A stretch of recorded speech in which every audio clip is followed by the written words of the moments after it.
everybody. Howdy, howdy, howdy, hey.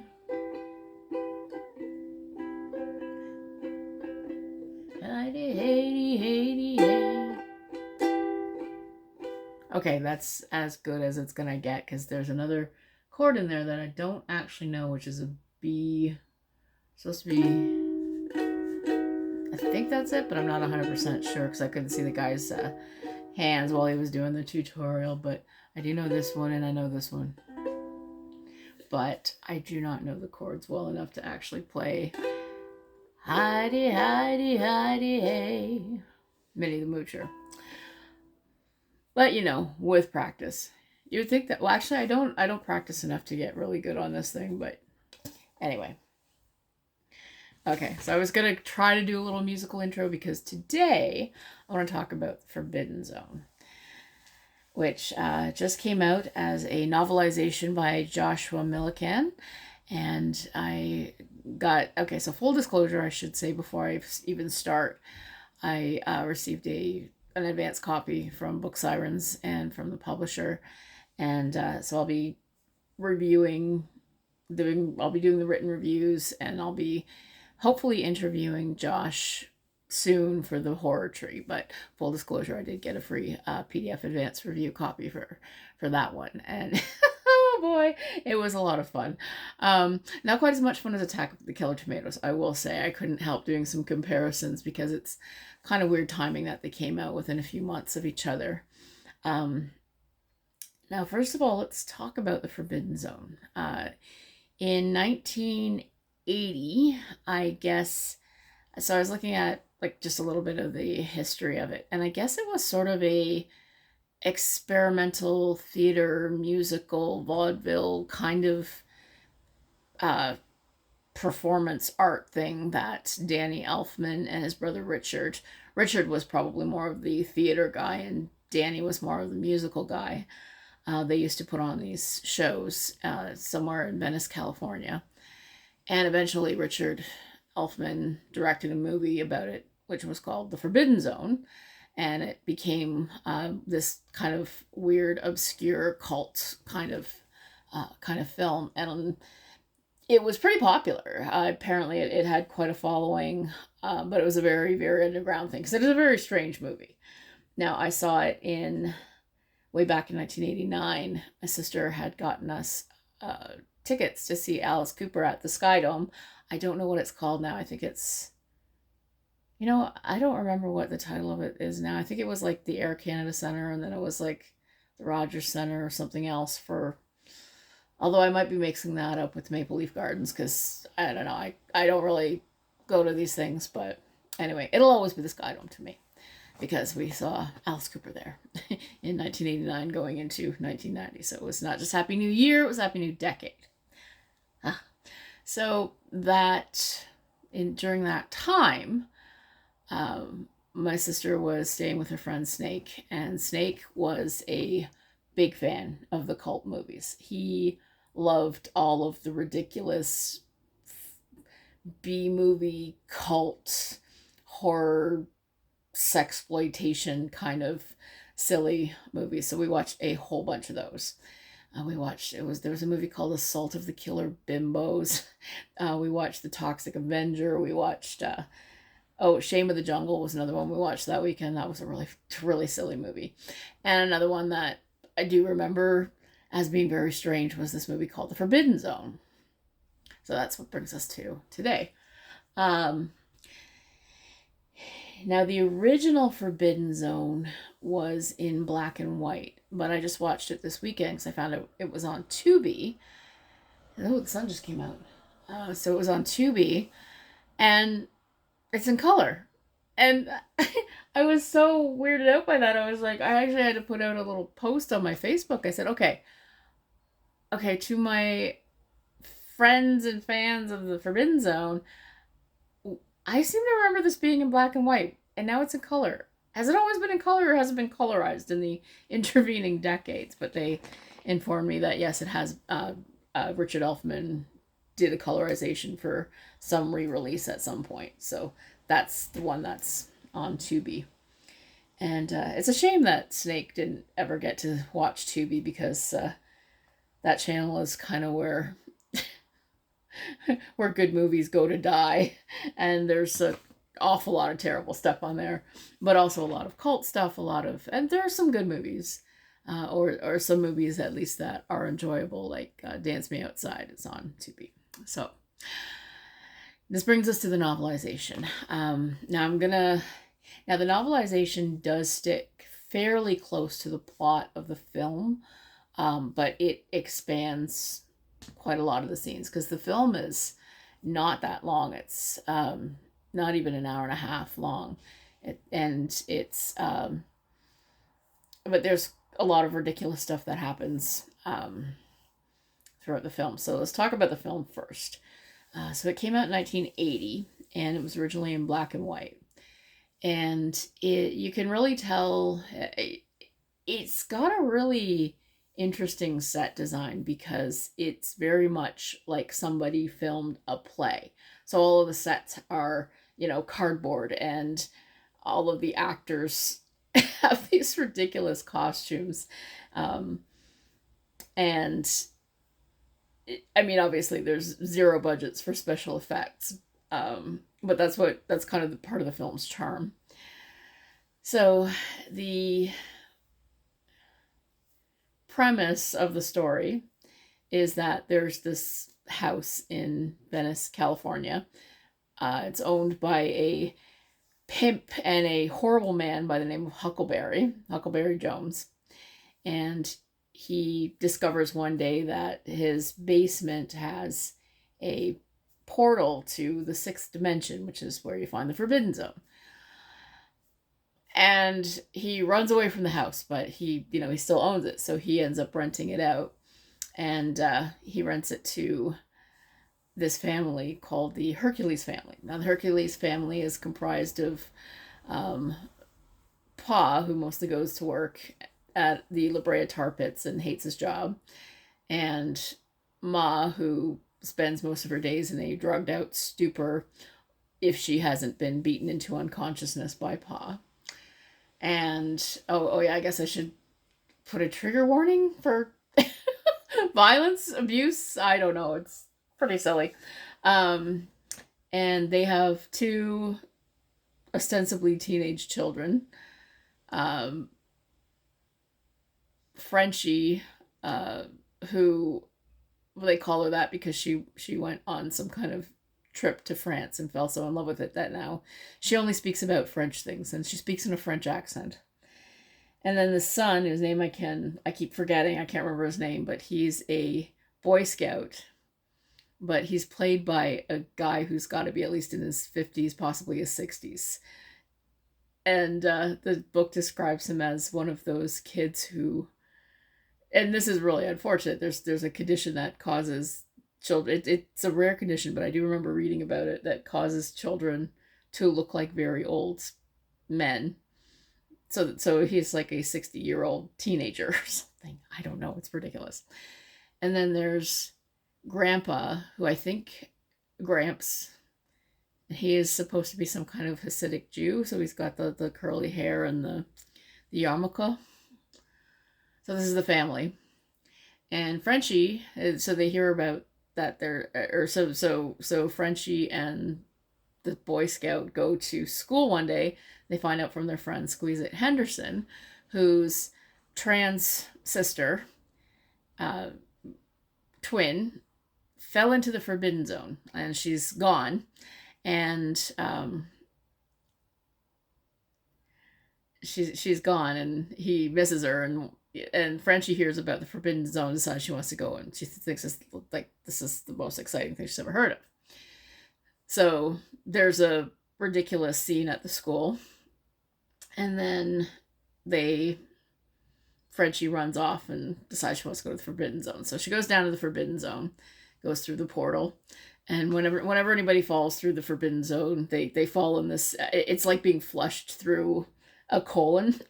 So you fall out in this in this pile of crap, and but it's actually, the effect makes it look like that in the black and white, but it doesn't quite look as much like that. I mean, it's just like big, great big pillows that they fall onto. And everybody's like falling around. And I'm describing it so badly, but it is a really hilarious movie. So if now I don't know if it's on Tubi in the States, but it is on Tubi in Canada. But that's the only place I've seen it in a long, long time. So if you can get a hold of it, it's pretty funny. So Tubi, or sorry, Tubi, Frenchie, starts the so the king and queen, the King Faustus and Queen Doris, they rule the place with an iron fist, and the place is just like this absolute depravity. This, everywhere you go, there's people being tortured and people humping, and it's all this wild, decadent ride. But at the same time, everybody's still got their pants on, and the production values are so low, you can only tell they're humping because they're doing this. And it's so hilarious. I mean, you spend most of your time, or at least I did, I spent a lot of the time wishing I was high because I'm sure that the experience would be enhanced with some drugs. So anyway, Queen Doris, who's played by Susan Terrell, and King Fausto, who is played by Hervé Villechaize, and they are just a hilarious couple. And Hervé Villechaize, although he has, I looked at him on IMDb, I looked at the movie on IMDb, and Hervé Villechaize, when I first saw it in the 80s, was the only actor I'd heard of because of his time as Tattoo on Fantasy Island. So he gets like 8, he's like way down in the billing. He should have been way higher in the billing, but anyway. So they absolutely adore each other, but at the same time, King Fausto has a wandering eye, and he falls for Frenchie very hard. So he puts her in cell block 63, which is where he likes to keep his favorite concubines, which is also where Renee is being kept captive. Renee is Squeeze's sister. I don't know if I mentioned that. So now Frenchie's in trouble. So after a few days, her family starts to figure out, hey, she's missing. So Grandpa and her brother go to the Forbidden Zone to try and find her, but they really just kind of get caught up in the debauchery and and orgies and such as they are, as people can have with all of their clothes on, which makes it even funnier. And then eventually the father of the clan, Pa Hercules, figures out that his whole, family is down there, and he goes to save them. And then eventually Ma comes and saves the day too. And there's a lot that happens in between that just gets sillier and sillier. And a lot of it is told through ridiculous musical numbers. And eventually Squeeze It makes a deal with the devil that he'll rescue or make sure that Frenchie's okay and let her go if Squeeze It can bring Doris and Fausto's daughter, the princess, to him. So she becomes like the queen of Satan's world or something. I don't even know. I'm explaining it badly. It's one of those movies that you just kind of have to watch to understand what's going on. And it's hilarious, and it's a musical. So I read the novelization by Josh Millican before I rewatched the movie. And watching the movie afterwards, I was surprised at how close the novelization sticks to the original plot, because I don't remember very much about the original plot. I mean, I remember the singing in French. I remember her singing about something about pineapples. So na na na, so na na na. That means just pineapples. That I don't know why she was singing about pineapples, but it doesn't make any more or less sense than anything else that happens in the movie. So,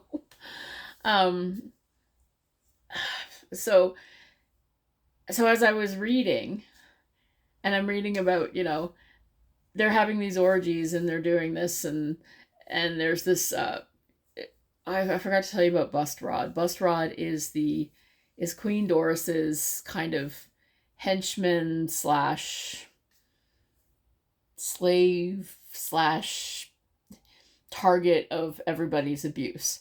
And some of the most fun parts of the book are are the glorious adjectives that the author chooses to keep describing Bustrod. And it's like each time Bustrod is mentioned, there's a different adjective, and it's pretty funny. It gets more and more elaborate as the adjectives just keep piling on, and he's everybody hates Bustrod. So the I was as I was reading the book. Now it took me a lot longer to read the book than I intended. I had intended to have it finished a couple weeks ago, but it's been a very long month, and most of my reading I just kind of read for a few minutes before I go into work. It's kind of become this morning ritual. So the book isn't that long. It's only 168 pages, but yes, it did take me something like 3 weeks to read it because I've just been reading it in little drips and drabs. But the story is fairly close. It's each member of the Hercules family eventually falls into the Forbidden Zone. They get up to a bunch of shenanigans, and then eventually, they do manage to kind of all come together at the end. And most of them do end up as new citizens of the Forbidden Zone, and it's it's a happy ending for everybody, I guess. Except for maybe Squeeze It Henderson, although Squeeze It does end up being a lot more important in the Forbidden Zone than he ever was in real life, right? In his life at home.